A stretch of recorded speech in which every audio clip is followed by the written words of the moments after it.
রাষ্ট্রের সহযোগিতায় ফেলানীর বাবা এবং মামা সেখানে সাক্ষ্য দিতে গিয়েছিল। সেখানে অর্থ কোনো বাধা হয় নাই। রাষ্ট্র সমস্ত দায়ভার, সরকার সমস্ত আন্তরিকতার সাথে সেটা বহন করেছে। সেখানে প্রতিনিধিত্ব করেছে বিজেপির অধিনায়ক গিয়েছিলেন, আমি বিনা পয়সায় গিয়েছি।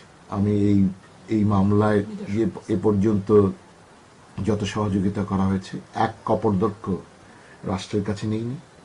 এটি আমি মনে করেছি নাগরিক হিসেবে, মানবাধিকার কর্মী হিসেবে এটি আমার কর্তব্য ছিল, আমি সেটি করেছি এবং এখনো এটার জন্য যা যা করার প্রয়োজন সেটা আমি করছি। এই মামলার বিরুদ্ধে আপিল সম্পর্কে আমাদের কিছু বলুন। আমি যে কথাটি বলতেছি, এই মামলার কোনো পক্ষ কিন্তু বাংলাদেশ না।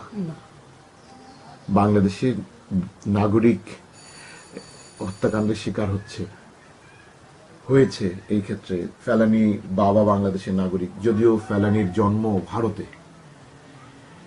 তারা ডিপোর্টেড করেছে, তারা ফেলানীকে তাদের সিটিজেন হিসেবে গ্রহণ করে নাই। কিন্তু বাংলাদেশ তাকে পরিত্যক্ত ঘোষণা করেনি, বরং তার সন্তানকে বাংলাদেশ সাদরে গ্রহণ করেছে। বাংলাদেশ সরকারের এই জায়গাটায় আমি একটা গুড স্ট্রেংথ দেখি। তো এই জায়গায় যে মামলাটি যেহেতু ভারত করেছে, রাষ্ট্র হিসেবে, বাদী হিসেবে ভারতের দায়িত্ব হচ্ছে এই মামলাটি, প্রথমত দায়িত্ব ছিল প্রমাণ করার দায়িত্ব ছিল ভারতের। তার বিচার ব্যবস্থা, তার বিচারক, তার আইনজীবী সবকিছুই তাদের। আমরা শুধু সাক্ষী হিসেবে গিয়েছিলাম। তারপরে সমস্ত কিছু ভারতীয় কর্তৃপক্ষ, বার্ডেন অফ প্রুফ আমাদের আইনের পরিভাষায় যেটা বলে, সেটি কিন্তু আপনার ভারতীয় কর্তৃপক্ষের হাতেই ছিল। মামলা যদি ফেল হয়ে থাকে, এখনো কিন্তু আমরা অফিসিয়ালি জানি না মামলার রায় হয়েছে, কারণ আমরা ইন্ডিয়ান এক্সপ্রেসের নিউজটাকে ধরে প্রথম আমরা অগ্রসর হয়েছি। ইন্ডিয়ান এক্সপ্রেস বলেছে যে accused found not guilty. After that আমরা সমগ্র জাতি এবং বিশ্ব বিবেক এখানে আবার জাগ্রত হয়েছে ফেলানীর প্রশ্নে, এবং গোটা বিশ্ব মনে করেছে এটি একটি অবিচার সাধিত হয়েছে। বিচারের পরিকাঠামোকে ব্যবহার করে একটি ইনজাস্টিস এখানে হয়েছে। সেই জায়গায় বাংলাদেশ সরকারও কিন্তু যথার্থভাবে এটার স্বরাষ্ট্রমন্ত্রী থেকে শুরু করে মানবাধিকার কমিশন এবং অন্যান্য প্রতিষ্ঠানগুলোও কিন্তু পরিষ্কারভাবে বলেছে যে ন্যায় বিচার তারা সাধন করেনি। ফলে আপিলের দায়িত্বটা কিন্তু ইন্ডিয়ান অথরিটির। বাংলাদেশ সরকারের কোনো প্রতিনিধি বা আপনি ছাড়া কোনো প্রতিনিধি ছিল না কিভাবে? বাংলাদেশ সরকার তো শুরু থেকেই এটি কূটনৈতিকভাবে চেষ্টা করেছে, কারণ ইন্ডিয়ার ৬৬ বছরের স্বাধীনতার ইতিহাসে দিস ইজ ফার্স্ট টাইম যে একটা ট্রায়াল হয়েছে। এটি কিন্তু বাংলাদেশ সরকারের, আমি বলবো, বা বাংলাদেশ রাষ্ট্রের এটি একটি কূটনৈতিক সাফল্য। এখন তারা বিচার দেয় নাই বা তারা তাদের বড় ভাইগিরি ফলিয়েছে, এটা তাদের অপরাধ, তাদের হীনমন্যতা। কিন্তু সরকারের আন্তরিক সদিচ্ছা ছিল, বাংলাদেশ সরকারের। তো এই জায়গায় সরকার যোগাযোগ করেছে। সরকার তার বিজেপির প্রতিনিধিকে পাঠিয়েছে, তিনি সরকারি কর্মকর্তা, তিনি পাঠিয়েছেন। তারপরে আমি আইনজীবী হিসেবে সেখানে গিয়েছিলাম ফেলানীর বাবার এবং মামার আইনি স্বার্থটা দেখভাল করার জন্য। এটা রাষ্ট্রের ইচ্ছা না। আমি তো এই স্ব-উদ্যোগে সেখানে যেতে পারি না। সরকারের এবং সরকারের কমিউনিকেশনের ভেতর দিয়ে ইন্ডিয়ান অথরিটি অ্যাপ্রুভ করলে, তালিকা অ্যাপ্রুভ করলে তারপরে আমরা যেতে পেরেছি। ফলে মামলায় তো তাদের যে মামলার বাদী ছিল সে ছিল। আমরা এ পর্যন্ত মানে আমার কাছে সকল তথ্যটা আমাদের কাছে নেই, আমাদের কাছে শুধু আমাদের অংশটুকু।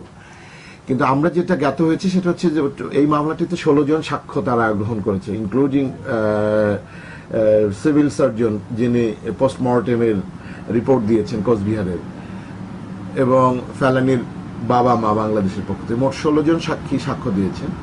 আমাদের ফেলানীর বাবা এবং মামা যারা গিয়েছে, ফেলানীর বাবা ছিল প্রত্যক্ষ সাক্ষী, গুলি হয়েছে। ফেলানীর বাবা কিন্তু সুনির্দিষ্টভাবে বলেছে যে তিনি ভোরবেলা যখন তার মেয়েকে নিয়ে আসছিলেন, আগের দিন রাত্রে তার সে ভারতীয় কাঁটাতারের বেড়ার কাছে গিয়ে অবস্থান গ্রহণ করে দালালের মাধ্যমে, জনৈক মোশাররফ ইন্ডিয়ান পার্টির, তার মাধ্যমে সেখানে সে চেষ্টা করে তারা মই দিয়ে পাড়ি দেওয়ার চেষ্টা করে। ভোরবেলা আজানের আগে, আজান যখন শুরু হয়, ফেলানীর বাবা একটু অপেক্ষা করতে চেয়েছিল, কিন্তু দালালরা বলছে যে না, আপনি পারুন। ফেলানির বাবা পার হলেও ফেলানি যখন পার হয়ে আসছিল, নামতে গিয়ে বাংলাদেশের দিকে নামবে এমন সময় তার কাপড়টি অর্থাৎ তার ফ্রকটি কাটা তারে লেগে গেলে সে চিৎকার দেয়। চিৎকার শুনে বিএসএফ এর জওয়ান এসে তাকে দেখে সুনির্দিষ্ট করে গুলি করে। এই গুলির শব্দ শুনে ফেলানির বাবা প্রথম উপলব্ধি করতে পারেনি গুলিটা আসলে মেয়েকে লেগেছে কিনা, কিন্তু সে প্রাণ ভয়ে দৌড় দিয়েছে। যখন প্রাণ ভয়ে দৌড় দিয়েছে তারপরে সে চলে গেছে বাড়িতে, গিয়ে তার আত্মীয় স্বজনকে খবর দিয়েছে। এরপরে ফেলানির মামা এসছে, এসে দেখে যে ফেলানির লাশটা সেখানে জড়ানো অবস্থায় আছে। সবচেয়ে বড় কথাটা হচ্ছে যে ফেলানির লাশটা যখন রিকভার করে এবং জাস্ট আফটার ফায়ার বিএসএফ যখন ওখানে যায়, they did not find any contraband article, single contraband article, যে তার ফেলানির শরীর না অস্ত্র দিয়ে আবৃত ছিল এক্সপ্লোসিভ দিয়ে, না ফায়ার আর্মস তার কাছে ছিল, না এক পুড়িয়া গাঁজা, Phensedyl or any other alcohol, কোনোটাই তার কাছে ছিল না। তো এখন কথাটা হচ্ছে যে ফেলানিতে যদি আইন ভঙ্গ করে থাকে তা বর্ডার ক্রসিং এর জন্য শাস্তি, তার জন্য যে নির্দিষ্ট শাস্তি আছে আইনের পরিকাঠামোতে তার যা হবে সেটা হতো, কিন্তু গুলি কোনোভাবেই গ্রহণযোগ্য ছিল না এবং হত্যাকাণ্ড অবশ্যই এটি একটি নিন্দনীয় ঘটনা ছিল। তো এই বক্তব্যগুলো কিন্তু ফেলানির বাবা আদালতে সুনির্দিষ্টভাবে বলেছে এবং প্রতিকার চেয়েছে। মামলার পরিচালনার ক্ষেত্রে আর্থিক সহায়তা কে দিচ্ছে? আর্থিক কি বাংলা সরকার, না মানে কোনো সিভিল সার্জন? না, বা এইখানে তো আর্থিক সহায়তা বলতে যেটা আমি বলতে চাই সেটা হচ্ছে, আমি শুরুতেই বলেছি ফেলানির বাবা মামা বা আমরা যারা গিয়েছি, আমরা যে ভারতে থেকেছি, ভারতে থাকার সময় সাধারণত আমরা একই আইনে ভারত এবং বাংলাদেশ কিন্তু শাসিত, কমনওয়েলথভুক্ত দেশ, আমরা একই আইন, ব্রিটিশ তৈরি আইনে আমরা পরিচালিত।